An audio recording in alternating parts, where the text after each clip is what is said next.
Okay, we are in the McGraw-Page Library at Randolph-Macon College. It is June 25th, 2009. My name is Lori Preston, and also with me is Ashley Hampton. We are recording Jerry Ross, class of 1975, for the Living Legacies Oral History program. Jerry came to school here in the 70s, and then he actually has returned to campus a few years ago as the chair of the Religious Studies Department, and he is an associate professor of religion here at the college. How did you first hear about Randolph-Macon College, and who told you about it?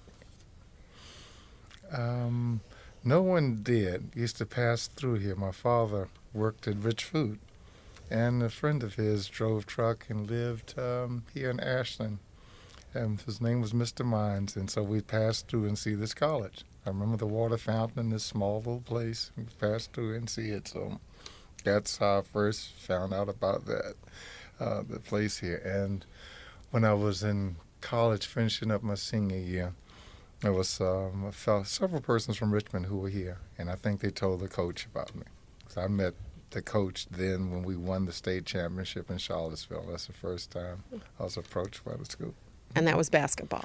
For basketball. Okay. Can you tell us about your first trip to the campus, in particular, when you first actually came and wandered around as a prospective student, truly? Yes.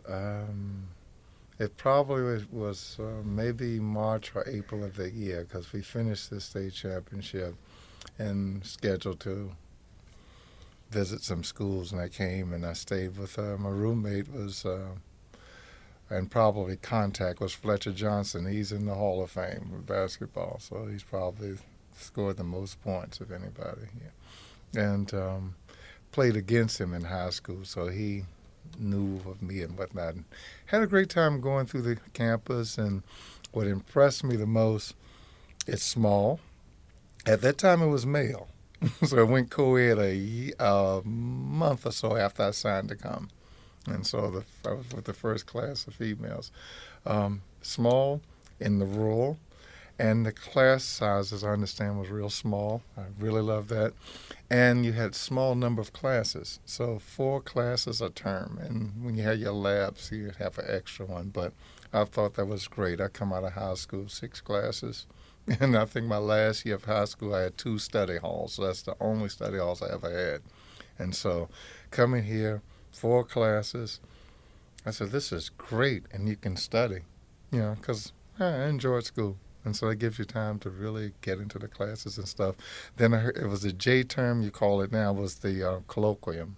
So the January colloquium, 1 course, and that was a gym. So it was like 4-1-4. I said, this is a wonderful schedule. It's small. I said, this is great. And it was just very cordial. At that time, we didn't even lock doors. So persons, it was very safe and very kind of neat and nice, and so I enjoyed that. Okay. Now, can you tell us a little about when you first arrived on campus as a freshman? I mean, who did you first meet, and, was it easy to make friends? Who was your roommate? Yeah. Where'd you live? Okay, when I first arrived, it was on a Sunday for orientation, and mother and father brought me here, and they had something for the parents, and the students were somewhere. I don't know if we were in Blackwell or wherever. And I think my parents left me, so I didn't get a chance to even say goodbye to them. I think my daddy said, let's go. He took my mom and left. But my roommate was Fletcher Johnson, this guy that I played against, and so we were roommates for 2 years in Garland Hall. And most of the guys on the basketball team that year that graduated with me, we were all in Garland Hall together. Eddie Webb, the coach's son, Paul Zadimer, Paul Jez, Paul Feely. Feely still is in the area. We were all down there in Garland. It was just a great experience. We kind of bonded because we're all away from home and we're in the dorm, and the older guys were leading and guiding us. And as you would suspect, we had beer. so this is guys. So we were all together. And but it was really great, really exciting. On the first night, I was by myself, so Flip hadn't come. Call him Fletcher, call him Flip. Hadn't come to campus then. And so two memorable experiences my first night. A lot of water in Ashland, and it rains, the water would stand. And this Henry Street used to be covered from where Blackwell is all the way across the street with water. You could almost ride a boat, across there. We have pictures of students in boats And that in the that street. happened during that time, so they've done a lot of fixing up. So my first night, I saw a nice water bug walk onto my door. It's the biggest roach I've ever seen. And then around 6 or 7 before light, a rooster crowed. I said, what in the world's going on? And I think the train came by at 7, and that shakes the whole building. So those are some of the first memorable experiences. And I guess I shedded my tears my first time being away from home. And that's probably why I came here. It's not too far. I'm first generation college, so Richmond's just down the road, so I could see my folks and stuff. Okay. Can you tell us about how you decided on your major and who was your advisor and who influenced you?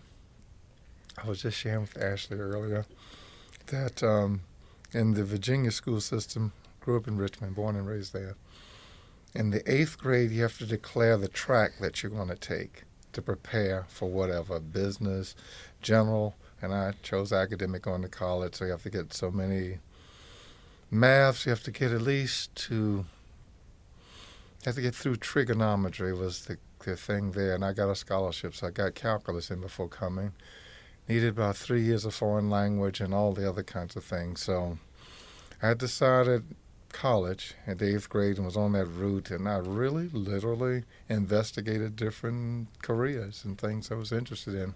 I love school, so I loved art, I love history, I love literature, I love math, I love science, and so finding something, music, and I landed on ministry the summer of 1970 for my senior year at college, high school, And it was because I was interested in the Bible, and I said I love God and love people, but I wanted to understand the Bible, so it was just a fascination there.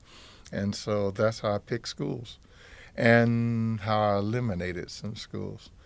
I turned down a full scholarship to Virginia Tech, and I didn't make it to William and Murray for the visit. If I came here, this was nice and small, and I understand a good religious studies program, and some folks I was familiar with from Richmond, and like I said, it was the smallness. I was happy with the small class size. I was in honors classes my years of high school, and I should say my last year of high school, all of us were together. It was about 13, so I just loved that class size, and so we had fun with teachers. And so we party, eat, and share, and all in class while we do our work. And so it was just a nice kind of experience, and so that was here. Okay, so when you entered, you were religious studies. I was intending on religious studies, definitely. Okay. Can you tell us about some of the professors who had a real influence on you here? Well, the religious studies professors did was B.J. Seymour. She wasn't here my first year. I think she was away, I don't know if it was on sabbatical or doing some work. No, she was here, Willie Chappell was not here. I think he was away doing a second master's. And so Ira Andrews, Willie Chappell, B.J. Seymour, and I did not have any courses with the chair then. His name, Cliff Edwards. He's at VCU now. He was the chair of religious studies, and so he was my advisor once I declared religious studies in my first year. I said, let me get going with it. And so I first saw B.J. Seymour and Ira Andrews in that first year. And they were they've impressed me very much so, just the love of literature with B.J. and ideas. And Ira was dean of students as well, and so he was fun and I think very encouraging and all. When I first had Willie Chappell, that was my sophomore year, Willie Chappell was just the most mild-mannered and just huggable person you'd ever want to. He fought in World War II. I just can't imagine him carrying a gun shooting somebody. But he's a wonderful guy, and we always called him Y'all Willie. Yeah, Willie. Willie Chapel. From Yahweh, is the name of Okay. God, but so Yeah, we called him Yah Willie. But they impressed me. And I first saw here, and this may relate to my career, that you could teach Bible and make a living. Well, small living anyway. Yeah. Okay. Can you tell us about some of your other relationships on campus with any other people? There were, like I said, the guys in the dorm. At that time, we had, I think it was about 17 African Americans. I may use the term blacks on campus then. And so there was 2 young ladies and the rest of us guys, and I think some more came later. Memorable persons. One gentleman, he was a junior that year. His name was Mike Gale. His brother and I were roommates for a couple of years. Doug Gale, he's now Father Nicodemus. And so we began to bond with them, and I kept ties with Doug, and they were very endearing to me. Dennis Howard was a senior. He was president of the student body, African American, and he came for one of the from one of the Legacy series, I think, and we called him Tunk. And so another was a sophomore, Reggie Barley. He was assistant Commonwealth attorney in Richmond. He went on to go to William & Mary for law school when he left here. He was a poli-sci major. The experiences of people were just endearing and enriching. I learned from my classmates, and so that was the most fun thing. I can just continue to call names of different little ones that made impact, but there was the joy of just sharing and studying, and I learned from them. This may sound weird and don't mean anything ugly with it, but when I came, fall of 71, around this area, forced busing had started in Richmond my senior year. And so my senior year of high school is when I first went to school with whites. Had a few white teachers in some summer programs, but the forced busing was there, and so I was going to predominantly black schools. And coming here, I learned about and from, and I hate to say white students, but others who are not African American, and so just the sharing and learning, and I really appreciated that, and that really was most helpful, insightful. Coming out of the 60s, you had a whole lot of civil rights kinds of things. The Woodstock generation, the burn the bra, the burn the britches, the burn the flag generation. So it was a lot of things happening in the early part of the 70s. And so we were reading Black Panther papers and reading books and identity and things. And so it was really exciting coming. And I came to learn. And so I really learned and was exposed to a lot of things. Mm-hmm. Now, how did you afford a Randolph-Macon education? I had scholarships, and so I proudly tell students and kids I had an academic scholarship and a basketball scholarship. I was a better student. I've always been a better student, and I had a loan. And so that's to manage this tuition. Now was $2,875 when I started, $2,875 or something like that when I started, and when I finished, it was like $3,100 or $3,200 or something when I finished, and that was quite a bit of money then. But I had those two, and so I was really happy. I was really happy to make it, and I eventually got my loan paid back after I finished the rest of my school and stuff. Did you have any jobs on campus? I didn't have any jobs on campus. Worked during the summer. Okay.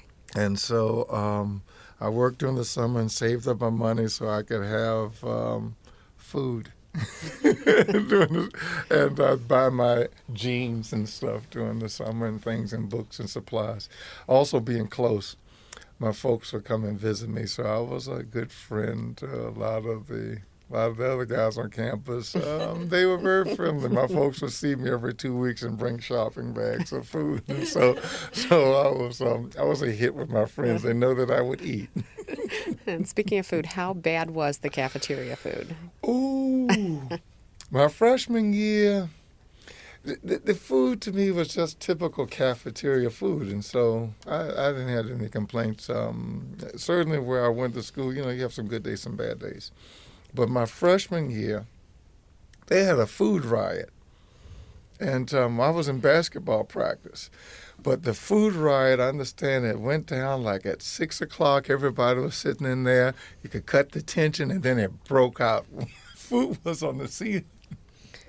On the walls, folks threw stuff, and I think folks ducked behind the counters, the workers, and they changed food services after that. I was in basketball practice, and the coach came and pleaded that they feed us, and so we had to sweep off some chairs and sat down and ate.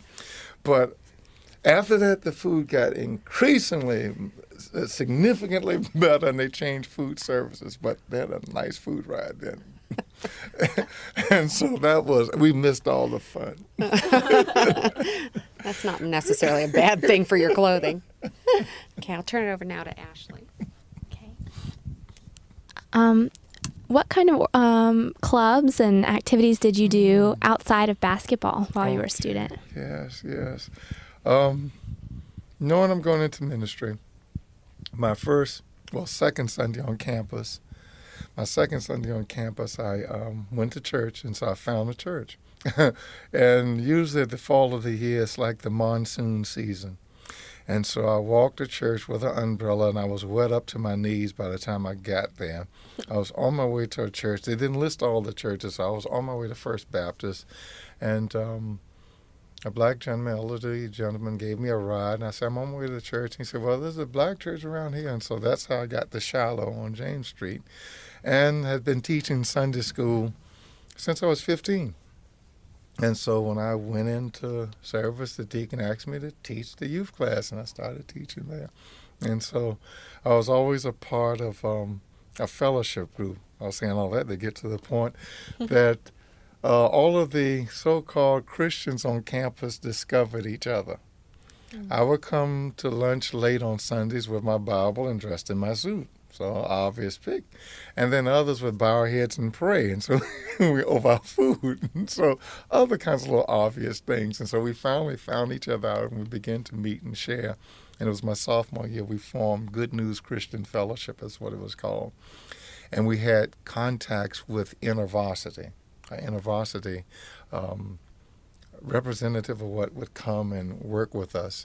I know it was either, I think after my freshman year or my sophomore year, numbers of us got together and planned over the summer to develop and organize our Good News Christian Fellowship, and we did. We met, and so it was just a rich experience there. I didn't join,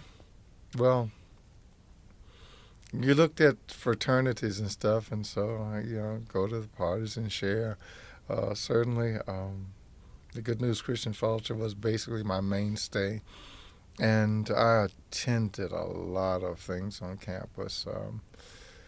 That was a great exposure. We used to have movies on campus, free movies, and so in Blackwell, and so keep in mind during this time, Ashland didn't look as it did now, and so at 6 o'clock or at dark, Ashland was in bed. There was nothing going on except the truck stops.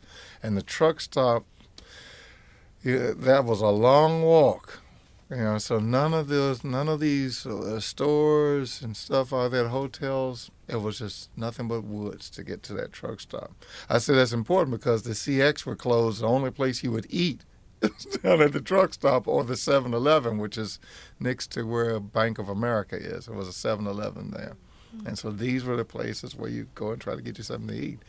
And so movies, I would go to the fraternity places, and there were no sororities on campus, so where the sorority houses are were fraternity houses. And so bunches of those we'd go and share and whatnot.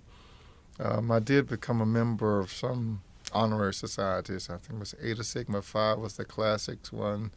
ODK, leadership thing, that was in my junior year. I think junior year in both of those. And so those were the two that I joined. But that was it as far as organizations.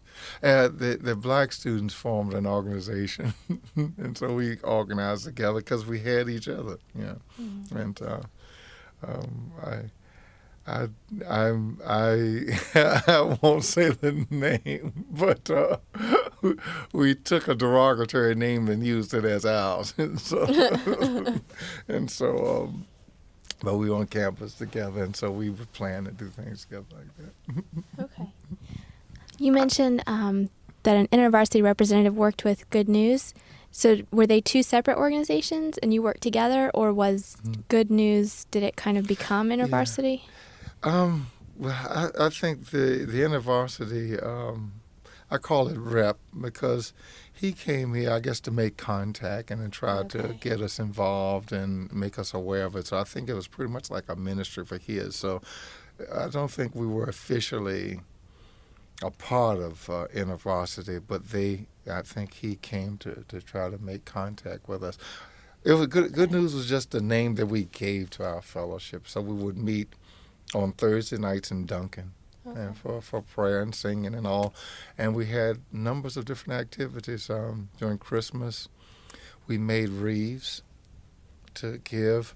During Holy Week, particularly Good Friday, we did the Stations of the Cross. And we would go out on, sometimes do different community things like that. And so that was really kind of neat there. Yeah. Okay. Mm-hmm. You mentioned that you went to Shiloh. Do you remember any students that went to Duncan or any of the other local churches? I'm thinking numbers of the students did because I say that because most of the students I think were United Methodists that I would have known. And so I think they did attend, Duncan. And I'd say I'm thinking because I think they were in the United Methodist Church, and I'm thinking beyond that first year. Stephen Hundley was a year after me. I understand Steve is with the United Methodist, and I think he may be higher up in the administration of sorts. Robbie Vaughn, who finished with me, he teaches some courses here. I think he's United Methodist, I think. He used to be a disc jockey at the radio station, a religious radio station. We would go out and hear him and everything, and so it was just neat with Robbie out there. Who are some of the others? Oh, yuck. Those were the main ones in my class. Doug Gale was in world religions, and so he wasn't so much for the ministry bent, but he was into Eastern religions, and that's where Dr. Cliff Edwards was his emphasis, and so Doug traveled and things with that. Another religious studies major was Grady Love. I think Grady Love went to William Murray Law School after this time, and so I think he moved and pursued that. But those were some of the main ones. Keep in mind now, my class that graduated was about 104, or something like that. So typically we don't have many religious studies majors, and so you would know each other. There was a few others in the class. Oh, gosh. I think his name was Gabe. I can't call his name. Can't tell you his name to save my life. But all of us took Hebrew together. Gabe and there was a few others. Another was Miller. Oh, and these were different classes. We're all together, so I can barely eke out their names. I have to go through my book and pull them out. So would you say the college and Duncan Memorial had a pretty good relationship? Was their presence felt on campus, or was it kind of distant?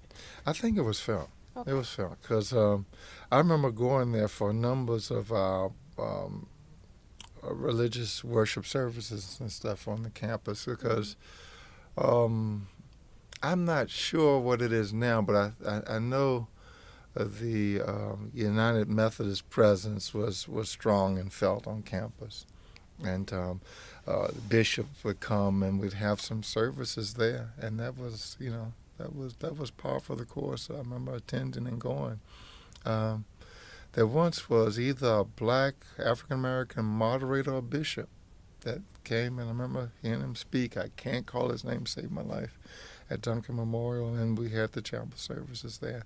They were not mandatory, but that was before the time that I had come. You had to take religious studies then, and maybe chapel attendance may have been required, but I know you had to take religious studies before then. Also, that was along with wearing beanies and ties. So all of that was a little bit before me, and so some of that may have been just wearing off a tad bit. But United Methodist presence was definitely here, and the chaplain was key for helping us. So he worked with our fellowship group. Some students sometimes were kind of didn't like the chaplain. I also didn't. There are differences with the chaplain. You know, he thought he was maybe too this or that or controlling. His name was Chaplain Bill Gibson. I remember him. Okay. He provided funds for me to go to a lot of retreats in different places and stuff, for religious retreats, and he shared these things, and that was just very helpful for me because it was eye-opening, going to the retreats and being a part of fellowship groups, you know. Mm-hmm. And growing up, some of the youth group movements hadn't hit as strongly at that time when I was growing up. I know when I got to seminary and began to work in the association, Baptist Association, with which I've grown, we had to make the push to get youth this and youth that, so it hadn't come that far. And so these retreats were really great. Went to Massanutten up in D.C. to another retreat, and sometimes we hadn't planned them out ourselves, and so it was really fun. Yeah. Was there a clear pre-ministerial program when you were here, or was it more informal and you just went to retreats together? Yeah, more informal. I don't think it was very clear, pronounced. And I managed my way through with the assistance of the faculty. I think they would say, you would need this or that as you move along with ministry. And so we were helped by the chaplain, and you talk with different faculty. I know before even landing on campus, the classics professor, I guess, had heard of my coming, and I guess may have heard of my interest, and he shared with me that you're going in religious studies, well, Greek would be good for you to take. And so I didn't take any advanced placement exams. I had 8 years of French in public school, so I just started taking Greek, and so I probably had Greek for 4 years here. And I did manage to get Hebrew in. Hebrew was so exciting. I said, gosh, Hebrew, that's something there. Yeah. And so only a few have taken that. And so I've managed to get that in. But, those are some things that I kind of learned along the way. And talked with a few schools about, and instructors about what would be required for ministry, moving on to seminary. And the typical requirements were a good undergraduate education. And so usually in the seminaries, they're going to teach you Bible and this and that. And so what is usually the case is having a good, solid undergraduate experience with all of your, I think, distribution and things in place. And so that was what really kind of struck me. And my interest in Bible was driving me, and so I took Bible as much as I could, and I was able to integrate it. Okay. Mm-hmm. So that was a real neat thing for me, so that it wasn't the typical denominational study of the Bible, and so that was exciting. I've been a kind of realist, and so some of the stuff doesn't make sense, and just coming into my own, so I was very open-minded. And so this answered a lot of my real questions. And persons didn't force me here or there, and they showed the evidence of it. And so that was kind of stimulating for me. Okay. You mentioned that you went on to, I guess, join the Baptist church. Did you get a sense that many of the pre-ministerial students were going on to join the Methodist Church or the Virginia Conference, or was there much diversity and Yeah. A lot of different people went different directions. I think different directions, usually as whatever denominations they were part of when they came, they just continue with those. Okay. Maybe a few may have crossed over and moved around, but I'm just thinking of some of the students. They were mostly United Methodists. Can't recall too many others as such, and certainly some Baptists, Didn't have a whole lot of the different denominations that we have now, so that was, that's been much, much later then. But, and we found great fellowship. I did a lot of retreats with the United Methodists, and have kept numbers of friends there, and so it was just fun going. Okay. Well, I guess, would you like to talk now about what you did after Randolph-Macon and how you eventually ended up back as a professor? I know I was going into ministry. That was a plan. What I first seen, or rather what I saw here for the first time, was the matter of teaching as a viable option, as a career, that hadn't stuck or dawned on me. As a person's teaching about, I said, that's really fun. And upon leaving, plan on going to seminary and then maybe try to do something further beyond that. I was thinking of working in church, but upon coming here, I saw the teaching option, and I knew I was going to seminary. So upon going to seminary, I discovered and realized some kind of facts that there are not many African Americans in Bible in the nation, and probably we can even say within the world, who have credentialed doctorates from accredited schools. And so there was a shortage and a need. I had an interest. I said, well, this is something I want to pursue. And I've been bookish all my life, and so I've had to work hard in learning people. And learning that people don't operate logically.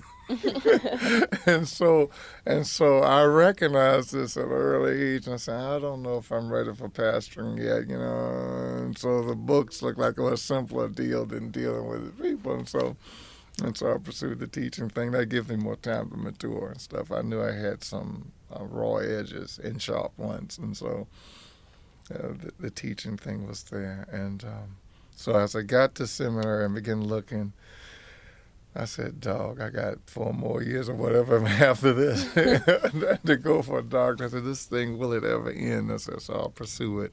And I did. And it was, it's been fun. It's taken longer than I had hoped, but I finally did it. My doctoral experience, I did my coursework, 4 years of it, and then I decided to eat. And so I got a job. I started teaching in '82 at Virginia Union in the seminary. That was my seminary alma mater. And so they had kept track of me and knew that I was pursuing this, so they gave me an opportunity to teach even before I finished my doctorate. And I taught there for 24 years, and then I came here. Okay. So I've been here 3 years now. All right, did those coursework, and I didn't finish my doctorate till almost 20 years later. So I finished my doctorate in '97. That takes some explaining. Several things that I can account for. The program was young that I was in. It was the program Pitt Theological Seminary and University of Pittsburgh. University of Pittsburgh's program, but the seminary faculty were running it. Seminary faculty predominantly Presbyterian. That's Presbyterian school because that's where Steve Toole went. And University of Pittsburgh, pretty much it's non-denominational or anything like that. Mm-hmm. And so they hadn't ironed out all the kinks in the program. Seminary faculty were running the program with their ideas of this and that, and I don't think they had reconciled those and put those things together. So there were some friendly fire tensions, I think, between the faculty and a lot of the students in it. These doctoral, we got caught in the mix. I had an advisor, bless his memory. I think he's still alive that I know of. Mm-hmm. And he may have been in the midst of some of that tension. His name is Hans Eberhard von Waldo. He was a Nazi tank commandant. He was drafted in the army, and I think his father was a Lutheran minister. He served in prisoner of war camps, I think, thereafter. And members of the faculty at the university who ran that program were Jewish. So I think there may have been possible tensions. I'm only just surmising that there may have been tensions behind closed doors. And so I didn't get all of the advising that I needed, the mentoring that I needed, and I really had to plot my way along. And so sometimes I share with students about perseverance and about being self-motivated. I worked sometimes in the dark, studying and working until I made it, and I think my hard work paid off. Thought about giving up sometimes. So December 1991, I did my comprehensive exams. Managed to pass them and everything, even getting to that point. One faculty dropped out, found out, called them, I've retired. Called to talk to my advisor. He retired and didn't call me. So there were some rams in the bush along the way, and some perseverance paid off. And December 96, the dissertation was written and submitted. I defended it. Remember the dates exactly. Friday, January the 31st, 1997. It was the greatest day of my life. It was fun. And the title of your dissertation? It's simple label, The Composition of the Holiness Code, Leviticus 17 through 26. And just fun. I mean, learning is fun. And so the criticism, that didn't bother me. So if you can explain to me why and the points of it, and so that was really fun, and it was a learning experience. I've always been a self-motivated, independent learner. And so here's where my perseverance paid off, and getting that degree was the last of my childhood goals. And so my childhood ended finally. And now I'm rushing to make up time to, it sounds funny, to finish up my life. And so the thing is, what will I leave behind? And so to try to write and do some things like that. Mm-hmm. But the school here, what I did here, provided the foundation for my whole career.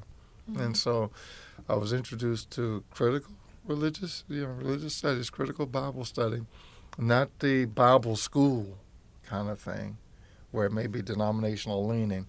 We learned methods, we're introduced to that, learned language, and saw these kinds of things are implemented with literature and the whole liberal arts reinforcing, and that was great. When I went to seminary, most of my classmates did not have that, and sometimes the class experience was not as whatever as I would have liked. Mm-hmm. I'm a self-motivated person, so I'm always reading outside the class. And I would help tutor my classmates.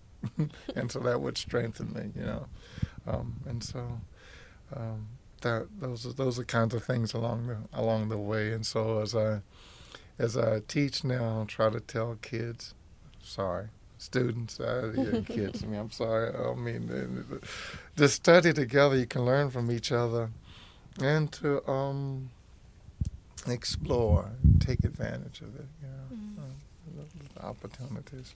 You have more time now to do whatever than you ever have. I work 2 jobs now, and I have been working 2 jobs since '82. So I pastor and I teach. And even in the course of that time, I wrote a dissertation. And so life goes on. So what is it that enticed you to come to Randolph-Macon after all your years in your other previous position? I wanted to get out of seminary.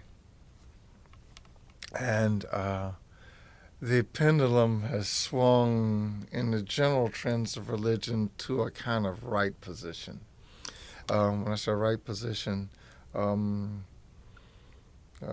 labels in my community, full gospel, word churches, and a lot of what I'm seeing is sometimes very staunch, not as critical and thorough interpretations of the Bible. And they come to seminary like that. The students would come. Most of the students I taught in seminary are older than I, even now. And so they come like that, and they're not willing to dig and to wrestle. And so the seminary experience, sometimes it lacked some joy for me. Well, I won't say joy. It lacked something for me. And so I would like to be in a neutral, open, liberal arts kind of experience. And so getting out of the seminary was nice, where I can scientifically, as I study the Bible, using all of the disciplines and approaches of liberal arts education. And so I have managed to do that in my upbringing from here on through. And I think numbers of the students that I've taught, and I've probably taught over thousands now, they said, like some of your classmates, I'm a hard teacher, but I'm pushing because I have to push them out the box. They already have the answer before we've done the research. I said, no, I have to push them. I'll either just get them to see and to read the text, taste it. That is the hardest part, getting out of that box. Yeah, I'm just finished talking about short stories with a student this summer, and when she read the short story, we always stop at the part where Jonah is in the belly of a whale, and it doesn't say whale, it says fish. The end of the story tells us it's not about Jonah at all. Or either to read the story of Ruth. Ooh, with no blinders on. You get a whole different spiel. Let the chips fall where they may. I call it get on the roller coaster. Once you get on, you can't get off, and you cannot determine where you're going. It has to carry you there. And we want control. And so I'm just thinking the modern scientific approach says that you are to check your premises and operate with the most permissible ones. Do all your research in angles and compile your data and see where you're going to go. And be as objective. Stay out of it. Don't take any sides. And that's kind of a real kind of struggle. Also getting to Randolph-Macon, I would love to, my dream job would be to teach religious studies, biblical studies, as I teach it in high school. What I attempt to do in class, and you've been in some, is to stay neutral, to stay, but to help students recognize the box they're in and maybe to push them out of it, or even to help them build windows.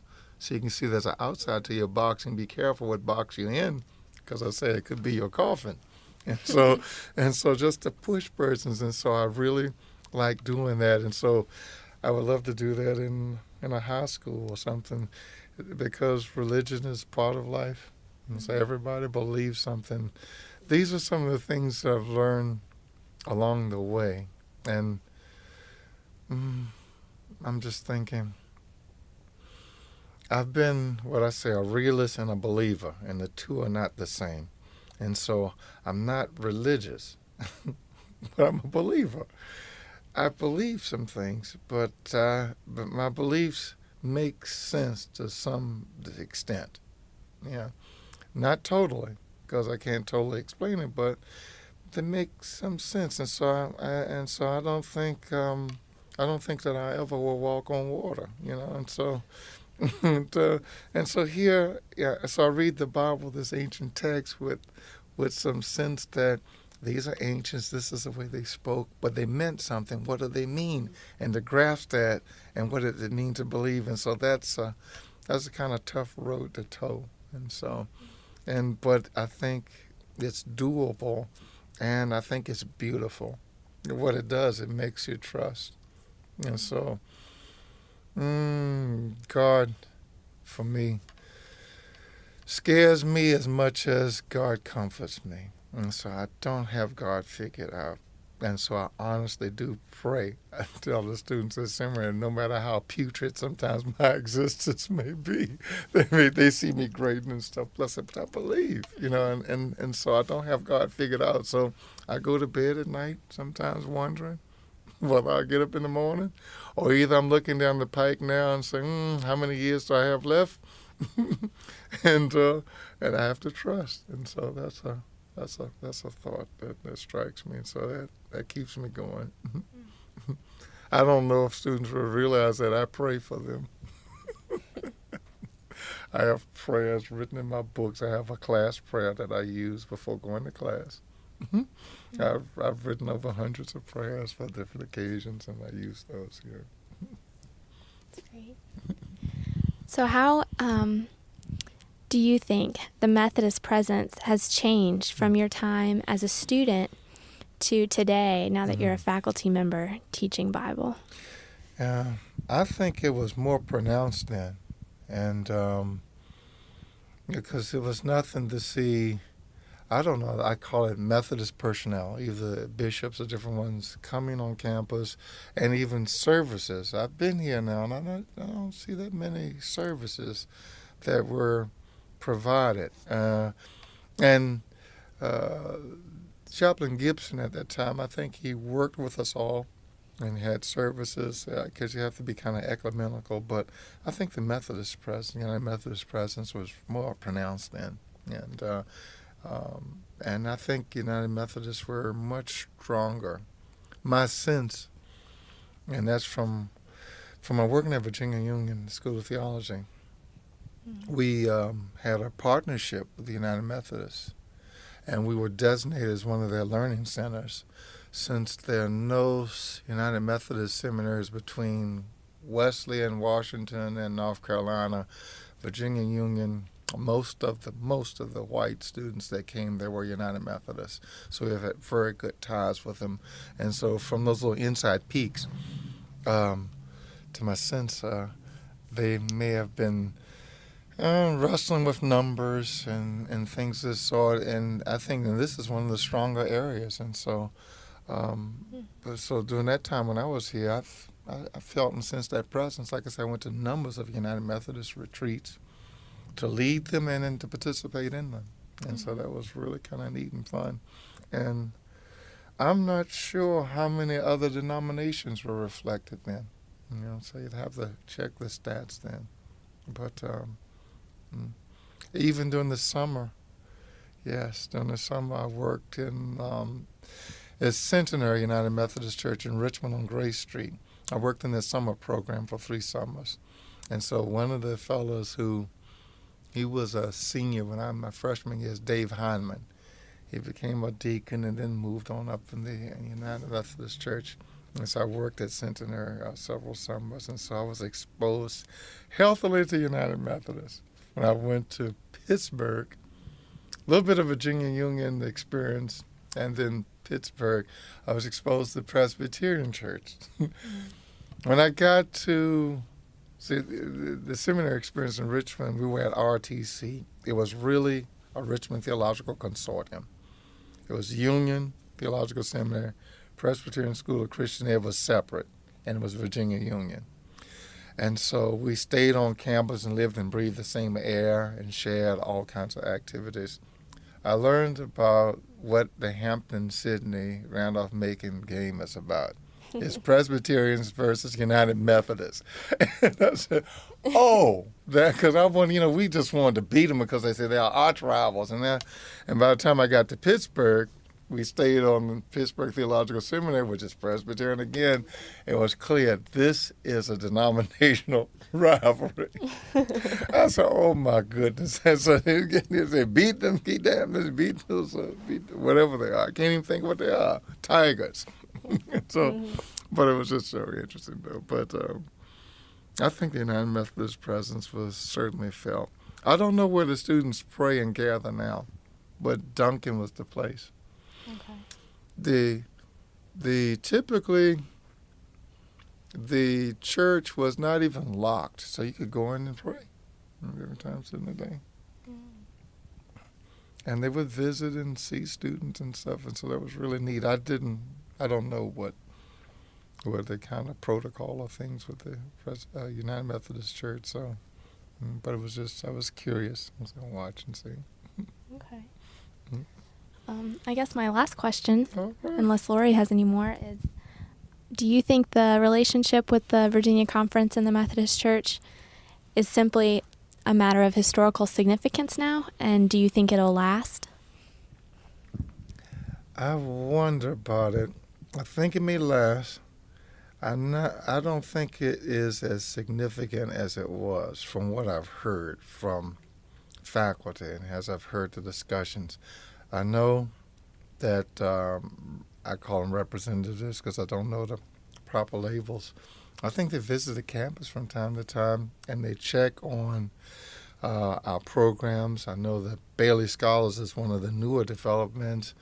But I thought I heard that there may have been some formal types of distinctions that have been made now between college running things in the United Methodist Church, and that may have determined the course of things. And so I'm wondering, I'm just wondering, I'm thinking probably because of history, we may keep those ties, but I'm not sure that they'll be significantly felt or developed, or at least there's some room for improving it, and hopefully they will. I don't see any reason not to. What I sense is it's kind of hard to be parochial. Well, I don't say that. How can I say it?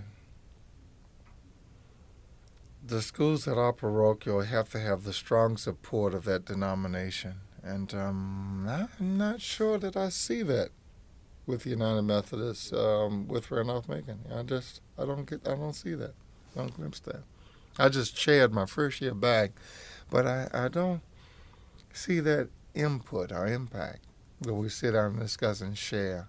I know they come in and the chair has to give reports and things like that, but that seemed to be kind of superficial. I don't seem to be as integral, as before. And so I wonder. Maybe it's something I don't know. Okay. Well, thank you very much for your time. This has been very helpful. And that's it. Thank you very much. I hope it helped. Okay. We have a few more remarks here. Before the final exams, we had a week of study, and those were some of the most enjoyable times. I do it now as I teach. I don't have class the week before the finals. When I was here, we would have that week, call it reading days. We'd have a whole week to study before finals, and guys would get together in study groups of all sorts. And we studied for almost 5 to 8 hours a day, prepping for exams. And it was enjoyable. Yes, persons are going to party, blow off steam, but you had to study for these exams. And it was just great. At Christmas time, it was fun because they would have snacks for us in the evenings with our study breaks. And it snowed here then during those times, and we would have our snowball escapades. But it was just great for that kind of studying experience. School is fun here, or was at least, and it was a great joy in doing it.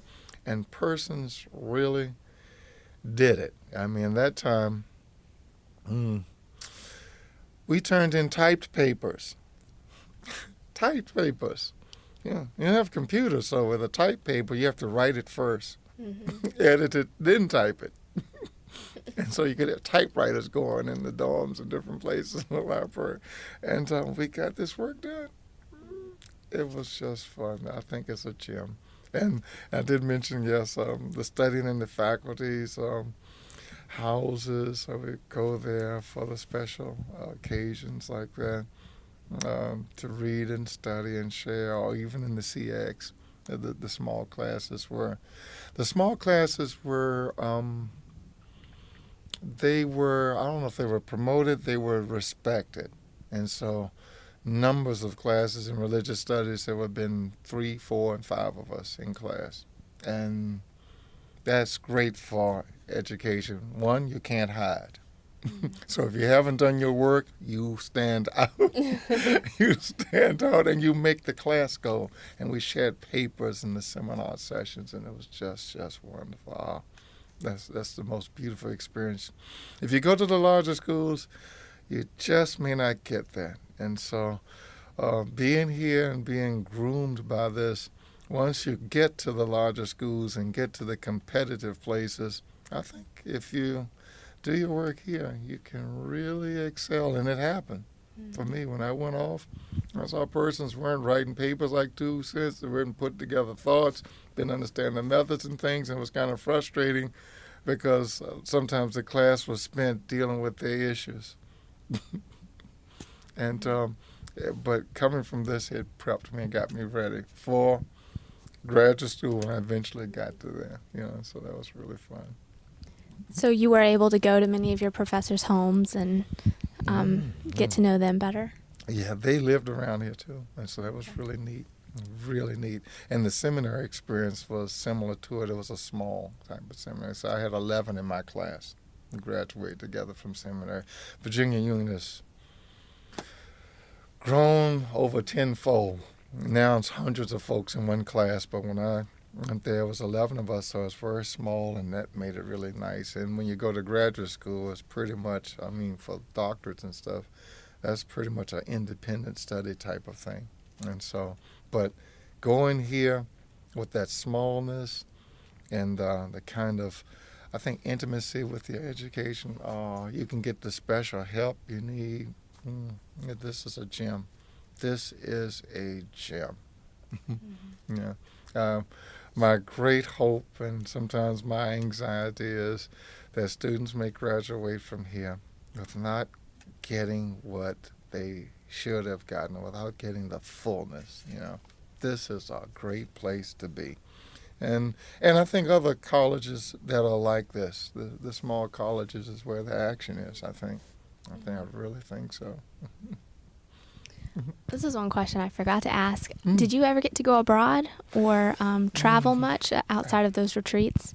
Never traveled much. I don't think we had too many of the study abroad programs. They may have been coming in shortly thereafter, but they were not a feature like talk about. You'd have to look at some of the catalogs in that time. Okay. They were also fighting some battles. It was a battle to get women here. They thought that women couldn't learn, and there was all kinds of things in the experiences. So they were fighting some other battles, and to my knowledge, I just recently learned fighting financial battles of keeping the school above board. I didn't know all of that then, but the education was just second to none. Yeah, I didn't travel abroad, but maybe learn from friends. I had some friends from France. I remember Philippe at France. I would mess with him, and he would. He learned a lot of the local lingo. He learned those new juicy words. He learned those, and so I messed with Philippe. Several others. I know one came back to speak either this year or last year. I think her name was Dorothy Coe. She was here when I was, and her sister, I think Marita Coe, graduated with me, but Dorothy Coe was her sister or a cousin was a couple of years back. She was here during the time I was here. And so I had some international students, some from Spain, Philip from France. There was a few. I understand there were numbers of Jewish students that was here then. They said the numbers may have gone down when we went co-ed. My sense of what I got is that the Jewish parents were sending their boys here because it was all male school for the good quality education. Not saying anything ugly about ladies, because I think ladies are wonderful, but I guess they were worried if they meet some of these Gentile ladies, they may be so persuaded in other ways. And ladies are very convincing, I must say. I think it's wonderfully said, And so I've met some fellows and stuff, so just the sharing was really great like that. a few cases went home with them or something like that, you know. With your retreats, were they all pretty much here in Virginia, or did you go a little further abroad? Just Virginia Just for the most part. Okay. Virginia, a lot of the mountain retreats areas, some Massanutten, there's one other retreat area we went to, and one was down Presbyterian Church off Jefferson David Highway, it's just south of Richmond. I remember going down there with a guy, King Pickett. He was a child of missionaries, and so we did retreats together, and so those were just fun kind of experience. I can't remember all the places I went, but around here in Virginia was a nice retreat area. Regionally. Mm-hmm. Okay. Mm-hmm. One thing I forgot to ask you about, did you study in the library? Did the students use the library much? They used the library. What was it like?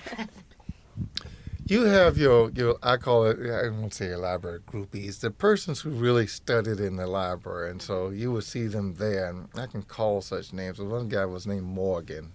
He was a year ahead of me. He was a outstanding student. He studied in the library. I don't like studying in the library because I want to be alone. Of course, the library does not, you know, but it was no buildings for us to gather. The campus center was built somewhere my junior or senior year. So we had no gathering place. The library was it. And certainly you hear some buzzing, but persons would study.